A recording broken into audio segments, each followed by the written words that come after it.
Hi, last വീഡിയോയിൽ ഓരോ ടൂൾസും just നോക്കി. ഇന്ന് ടെക്സ്റ്റ് ടൂൾ ഡീറ്റെയിൽ ആയിട്ട് നോക്കാം. ക്യാൻവ ഓപ്പൺ ചെയ്യാം. ആദ്യമേ നമുക്കൊരു ബ്ലാങ്ക് പ്രൊജക്റ്റാണ് ക്രിയേറ്റ് ചെയ്യേണ്ടത്. അതിനായിട്ട് കസ്റ്റം സൈസ് ചൂസ് ചെയ്യുക. അതിൽ ഞാൻ വിഡ്ത്തും ഹൈറ്റും ഇഞ്ചസിൽ 5x5 ആണ് കൊടുത്തിരിക്കുന്നത്. അത് ക്രിയേറ്റ് ന്യൂ ഡിസൈൻ എന്നുള്ളത് ജസ്റ്റ് സെലക്ട് ചെയ്യാം. സെലക്ട് ചെയ്യുമ്പോൾ 5x5 സൈസിലുള്ള ഒരു ക്യാൻവാസ് ബോർഡ് നമുക്ക് ഓപ്പൺ ആയിട്ട് വരും. അതിലാണ് നമ്മൾ ഇനി പഠിക്കാൻ പോകുന്ന ടെക്സ്റ്റ് ടൂളിൻ്റെ ഡീറ്റെയിൽസ് നോക്കാൻ പോകുന്നത്. ടെക്സ്റ്റ് ടൂള് ലെഫ്റ്റിൽ നിന്ന് നമ്മൾ പിക്ക് ചെയ്യുക. അവിടെ നമുക്ക് 3 ഓപ്ഷൻസ് കാണാം. ആഡ് എ ഹെഡിങ്, അതായത് ഹെഡ്ലൈൻസ് കൊടുക്കാൻ വേണ്ടിയിട്ട് യൂസ് ചെയ്യുന്നത്. സബ് ഹെഡിങ്, അതുപോലെ തന്നെ ബോഡി പാർട്ട്. പിന്നെ നമുക്ക് ആഡ് എ ഹെഡിങ് എന്നുള്ളത് ചൂസ് ചെയ്തിട്ട് നമുക്ക് ഡീറ്റെയിൽസ് ആഡ് ചെയ്ത് കൊടുക്കാം. ഞാനിവിടെ മൈ ഡിജി വേൾഡ് എന്ന് തന്നെയാണ് ടൈപ്പ് ചെയ്ത് കൊടുക്കാൻ പോകുന്നത്. My digi world.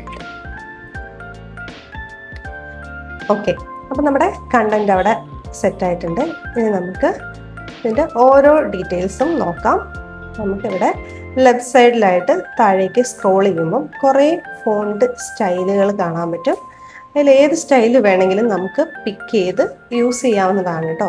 ഈ മൈ ഡിജി വേൾഡിൽ തന്നെയല്ല, നമ്മളത് ആദ്യം ടൈപ്പ് ചെയ്യുന്നതിന് മുമ്പ് തന്നെ ഇതിലേതെങ്കിലും ഒരെണ്ണം നമുക്ക് ചൂസ് ചെയ്യാം. ഞാൻ ഈ വിയ ഹയറിംഗ് എന്നുള്ളതാണ് ചൂസ് ചെയ്തത്. അവിടെ നമ്മൾ ഡബിൾ ക്ലിക്ക് ചെയ്ത് കഴിയുമ്പോഴത്തേക്കും അവിടെ ഞാൻ ആ ഹയറിങ്ങിൻ്റെ അവിടെയാണ് വരാൻ പോകുന്നത്. ഹയറിങ്ങിൻ്റെ അവിടെ വന്നിട്ട് ജസ്റ്റ് ഡബിൾ ക്ലിക്ക് ചെയ്യുക. അപ്പോൾ അവിടെ സെലക്റ്റഡ് ആയിട്ട് കാണിക്കും. നമ്മൾ എന്താണോ ടൈപ്പ് ചെയ്യുന്നത് അത് അവിടെ വരും. അത് ആ സ്റ്റൈലിലായിരിക്കും നമുക്ക് കിട്ടുന്നുണ്ടാവുക. ഓക്കെ, ജസ്റ്റ് ഇതെങ്ങനെയാണ് യൂസ് ചെയ്യുന്നതെന്ന് പറയാൻ വേണ്ടിയിട്ടാണ് ഞാനിത് കാണിച്ചത്.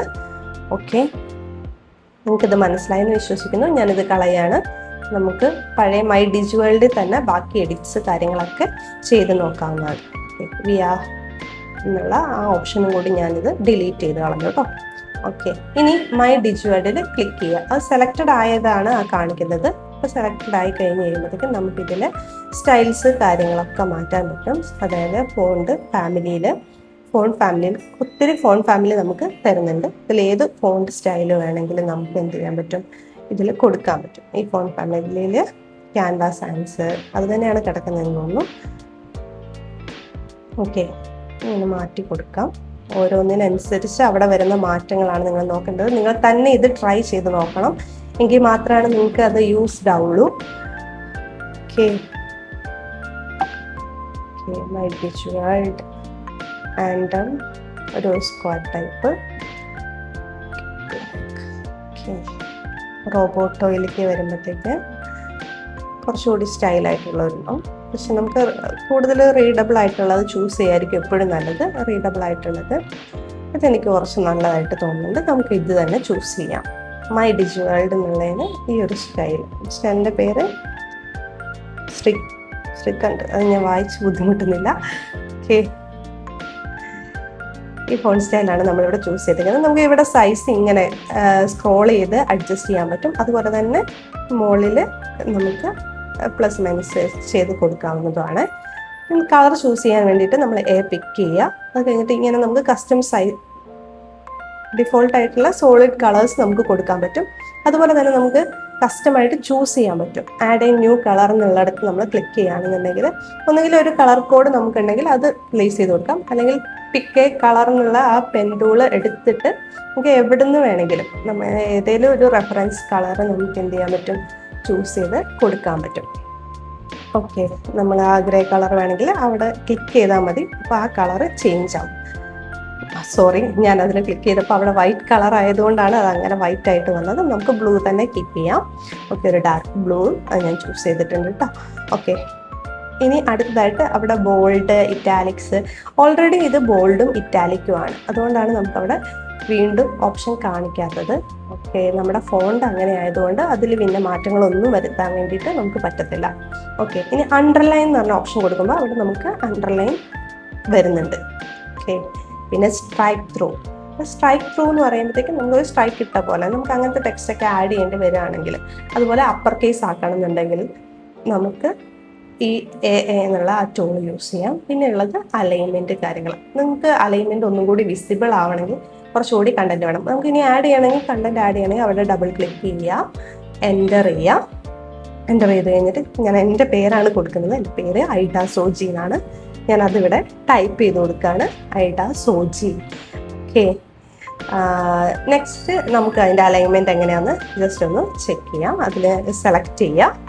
സെലക്ട് ചെയ്തിട്ട് അലൈൻമെൻറ്റ് ഇതുപോലെ നമുക്ക് സെറ്റ് ചെയ്ത് കൊടുക്കാവുന്നതാണ്. സെൻറ്റർ അലൈൻമെൻറ്റ്, സൈഡ് അലൈൻമെൻറ്റുകൾ, കാര്യങ്ങളൊക്കെ നമുക്ക് ഇതുപോലെ മാറ്റി മാറ്റി ചൂസ് ചെയ്യാവുന്നതാണ്. ഓക്കെ, ഇനി അടുത്തതായിട്ട് ബുള്ളറ്റ് പോയിന്റ്സ്, ലിസ്റ്റ്, നമ്പേഴ്സ് ഒക്കെ നമുക്ക് മാറ്റി മാറ്റി കൊടുക്കാൻ വേണ്ടി ഞാൻ ഇതിൽ ഓപ്ഷൻ ഉണ്ടോയെന്ന് ഇവിടെ നല്ല ഓപ്ഷൻ എടുക്കുന്നത്. നമ്മൾ എപ്പോഴും അതിൽ തന്നെ വീണ്ടും വീണ്ടും ക്ലിക്ക് ചെയ്തിട്ടുണ്ടെങ്കിൽ നമുക്ക് ആ ഓപ്ഷൻസ് ലഭിക്കുന്നതാണ്. ജസ്റ്റ് സെലക്ട് ചെയ്യുക. ലിസ്റ്റ് എന്ന് പറയുന്ന ആ ഓപ്ഷനിൽ തന്നെ വീണ്ടും ക്ലിക്ക് ചെയ്യുമ്പോൾ നമുക്ക് 1 2 3 എന്നുള്ള ഫോർമാറ്റും ലഭിക്കുന്നതാണ്. ഓക്കെ, 1 2 അങ്ങനെ വേണമെങ്കിൽ അതിലൊന്നുകൂടി ക്ലിക്ക് ചെയ്താൽ മതി. മാറ്റം നിങ്ങൾക്ക് മനസ്സിലായെന്ന് വിശ്വസിക്കുന്നു. ഓക്കെ, വീണ്ടും നമ്മൾ ചെയ്യുന്നത് ലെറ്റർ സ്പേസിങ്, ലൈൻ സ്പേസിങ് അങ്ങനെയുള്ള കാര്യങ്ങളാണ്. അത് നിങ്ങൾക്ക് ഒന്നുകൂടി ഡീറ്റെയിൽ ആയിട്ട് മനസ്സിലാവാൻ ഞാൻ ഇച്ചിരി കൂടി നമ്മുടെ ക്യാൻവാസ് ഒന്ന് വലുതാക്കുകയാണ്. നമ്മൾ ജസ്റ്റ് ഒന്ന് സ്ക്രോൾ ചെയ്താൽ മതി. സ്ക്രോൾ ചെയ്തിട്ടുണ്ടെങ്കിൽ നമ്മുടെ ക്യാൻവാസ് വലുതായിട്ട് വരും. ഞാൻ വീണ്ടും നമ്മുടെ ഡാറ്റ കണ്ടന്റ് സെലക്ട് ചെയ്ത് ലെറ്റർ സ്പേസിങ് കൊടുക്കുമ്പോൾ ഓരോ ലെറ്ററിനും ഇടയിലുള്ള ഗ്യാപ്പാണ് വലുതായി വരുന്നത്. ഓക്കെ, നിങ്ങൾക്കത് മനസ്സിലാവുന്നുണ്ടെന്ന് വിചാരിക്കുന്നു. ലൈൻ സ്പേസിങ് അതുപോലെ ഓരോ ലൈൻസും തമ്മിലുള്ള സ്പേസിങ് ആണ്. അടുത്തതായിട്ട് നമ്മൾ ട്രാൻസ്പെറൻസിയാണ് നോക്കാൻ പോകുന്നത്. ട്രാൻസ്പെറൻസി എന്ന് വെച്ചിട്ടുണ്ടെങ്കിൽ അതിൻ്റെ ഒരു ഒപ്പാസിറ്റി എന്നൊക്കെ പറയില്ലേ, അതിൻ്റെ ക്ലിയർ ആയിട്ടുള്ള ഇമേജാണ്. നമ്മളിപ്പോൾ വാട്ടർമാർക്കൊക്കെ കൊടുക്കണമെങ്കിൽ ട്രാൻസ്പെറൻസി കുറച്ചാണ് കൊടുക്കുക. അപ്പോൾ അങ്ങനെയുള്ള പർപ്പസിന് വേണ്ടിയിട്ടാണ് അത് യൂസ് ചെയ്യുന്നത്. ഇനി എഫക്ട്സിലേക്ക് വരുമ്പോഴത്തേക്കും ഇതുപോലെയുള്ള ഡ്രോപ്പ്, ഗ്ലോ എന്നൊക്കെ പറഞ്ഞുള്ള എഫക്ട്സ് ഉണ്ടാവും. അതിൻ്റെ ഡയറക്ഷൻസ് ഒക്കെ നമുക്ക് മാറ്റാൻ സാധിക്കും. അപ്പോൾ നമ്മുടെ ഇമേജിൽ വരുന്ന വ്യത്യാസങ്ങൾ നിങ്ങൾ ജസ്റ്റ് ഓഫ്സെറ്റ് ആഡ് ചെയ്യുമ്പം, കുറയ്ക്കുമ്പം വരുന്ന വ്യത്യാസങ്ങൾക്കനുസരിച്ച് നമുക്ക് പലതരത്തിൽ അത് അഡ്ജസ്റ്റ് ചെയ്യാവുന്നതാണ്. അതുപോലെ ട്രാൻസ്പെറൻസി അതെല്ലാം അതിൻ്റെ ആ ഓഫ്സെറ്റ് ആയിട്ടുള്ള ആ സംഭവത്തിലാണ് എഫക്റ്റ് ആവുന്നത്. നമ്മുടെ മെയിൻ കണ്ടന്റിൻ്റെ ഷാഡോ ആയിട്ട് വരുന്ന പാർട്ടിലാണ് എഫക്റ്റ് ചെയ്യുന്നതെന്ന് നമുക്കത് കാണുമ്പോൾ മനസ്സിലാവുന്നുണ്ടാവും. അതുപോലെ നമുക്ക് അതിൻ്റെ ആ ഓഫ്സെറ്റിൻ്റെ കളറൊക്കെ ഇവിടെ നിന്ന് ചൂസ് ചെയ്യാൻ പറ്റും കേട്ടോ. ആ ബ്ലാക്കിൽ കളർ ചൂസ് ചെയ്യാവുന്നതാണ്. വേറെ കളർ എടുത്തിട്ട് ഞാൻ കളർ ചൂസ് ചെയ്യുന്നത് കാണിച്ചു തരാം. ഓക്കെ, ഈ കളർ ആകുമ്പോഴത്തേ അവിടെ കളർ ചേഞ്ച് ചെയ്യുന്നത് നിങ്ങൾക്ക് മനസ്സിലാവുന്നുണ്ടാവും. ജസ്റ്റ് കളറുകൾ ഒന്ന് ജസ്റ്റ് മാറ്റി കൊടുക്കുക.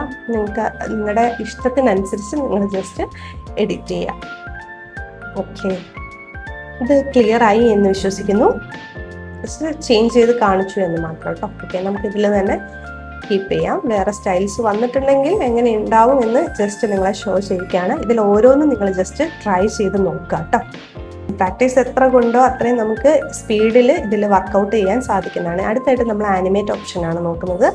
ആനിമേറ്റ് ഓപ്ഷനിൽ നമ്മൾ സെലക്ട് ചെയ്ത് കഴിയുമ്പോൾ ഓരോ തരത്തിലുള്ള ടൈപ്പ് റൈറ്ററായിട്ട്, അസെൻറ്റ്, ഷിഫ്റ്റ്, അങ്ങനെ ഒത്തിരി ഓപ്ഷൻസ് നമുക്കിവിടെ കാണും. ഇവിടെ നമുക്ക് സ്പീഡ് അഡ്ജസ്റ്റ് ചെയ്യാൻ പറ്റില്ല. കാരണം എന്താ വെച്ചിട്ടുണ്ടെങ്കിൽ അത് പ്രോ വേർഷനാണ്. നമ്മളിവിടെ ഫ്രീ വേർഷനാണ് യൂസ് ചെയ്യുന്നത്. അതുകൊണ്ടാണ് നമുക്കവിടെ സ്പീഡ് അഡ്ജസ്റ്റ് ചെയ്യാൻ പറ്റത്തെ. നമ്മൾ കൂടുതലായിട്ട് യൂസ് ചെയ്യുന്നുണ്ടെങ്കിൽ എന്തായാലും പ്രോ വേർഷൻ എടുക്കുക. ഇല്ലാന്നുണ്ടെങ്കിൽ നമ്മുടെ സ്പീഡ് അഡ്ജസ്റ്റ് ചെയ്യാൻ പറ്റില്ല എന്നേ ഉള്ളൂ. അതുപോലെ ഈ ഫീച്ചേഴ്സൊക്കെ അതിലായി ക്രൗൺ കൊടുത്തിരിക്കുന്ന ഫീച്ചേഴ്സ് ഒന്നും നമുക്ക് പ്രോ വേർഷനിൽ മാത്രമാണ് യൂസ് ചെയ്യാൻ പറ്റുക. ഫ്രീ വേർഷനിൽ യൂസ് ചെയ്യാൻ പറ്റത്തില്ല. ഓക്കെ, ദെൻ ഇതുപോലെയുള്ള പോപ്പ്, വൈപ്പ്, ബ്ലർ നമുക്ക് ഏതാണ്ട് അത് കാണുമ്പോൾ തന്നെ മനസ്സിലാവും എങ്ങനെയാണത് യൂസ് ചെയ്യുന്നത്, എന്തായിരിക്കും അവിടെ സംഭവിക്കുന്നത്. അല്ലെങ്കിൽ ജസ്റ്റ് ഇതുപോലെ നമ്മൾ എല്ലാതും ഒന്ന് ട്രൈ ചെയ്ത് നോക്കുക. നമ്മുടെ കണ്ടന്റിന് ഏതാണ് സ്യൂട്ട് ആവുന്നതെന്ന് വെച്ചിട്ടുണ്ടെങ്കിൽ അതൊക്കെ നമുക്ക് ജസ്റ്റ് അപ്ലൈ ചെയ്യാവുന്നതാണ്. ഓക്കെ, ഇപ്പം നമ്മൾ ജസ്റ്റ് ആനിമേഷൻ ഒന്നും കൊടുത്തിട്ടില്ല. പൊസിഷൻ എടുക്കുന്നു. പൊസിഷനിൽ എന്തൊക്കെയാണ് ഡീറ്റെയിൽസ് നിങ്ങൾ കാണാം. ടോപ്പ് എന്ന് പറയുമ്പോഴത്തേക്കും നമ്മുടെ കണ്ടന്റ് നേരെ നമ്മുടെ ക്യാൻവാസിന്റെ ടോപ്പിലേക്ക് പോകും. ഇത് ക്യാൻവാസിനെ ബേസ് ചെയ്തിട്ടുള്ള പൊസിഷനിങ് ആണ് ഇവിടെ കാണിക്കുന്നത്. ഓക്കെ, നമുക്ക് ലെയേഴ്സ് ആയിട്ടൊക്കെ വരുമ്പോഴത്തേക്കും കുറേ ലെയേഴ്സ് ഒക്കെ ഉള്ളപ്പോൾ ഫോർവേഡ്, ബാക്ക്വേർഡ് ഒക്കെ കാണാം. അത് നമുക്ക് പിന്നീട് നോക്കാം. നമുക്ക് കസ്റ്റമായിട്ടും നമുക്ക് ഇന്ന വിഡ്ത്തിൽ, ഇന്ന ഹൈറ്റിൽ എന്ന് പറഞ്ഞിട്ട് നമുക്ക് റേഷ്യോ സെറ്റ് ചെയ്ത് കൊടുക്കാം. XY ആക്സിസ് ഒക്കെ സെറ്റ് ചെയ്ത് കൊടുക്കാനുള്ള ഓപ്ഷൻസും ഇവിടെ അവൈലബിൾ ആണ് കേട്ടോ. നമുക്ക് അൺസെലക്ട് ചെയ്ത് കഴിഞ്ഞാലുള്ള ഓപ്ഷൻസ് എന്ന് പറയുന്ന ഈ മുകളിൽ കൊടുത്തിട്ടുള്ളവയാണ്. ഇങ്ങനെ ഇത്തരത്തിലൊക്കെ നമുക്ക് നമ്മുടെ ഫോണിനെ മോഡിഫൈ ചെയ്യാൻ സാധിക്കുന്നതാണ്. അപ്പൊ നിങ്ങൾ എല്ലാവരും ട്രൈ ചെയ്ത് നോക്കുക. ഈ വീഡിയോയിൽ എന്തെങ്കിലും ഡൗട്ട് ഉണ്ടെങ്കിൽ കമന്റ് ചെയ്യുക. ബാക്കി ഡീറ്റെയിൽസുമായി നെക്സ്റ്റ് വീഡിയോയിൽ കാണാം.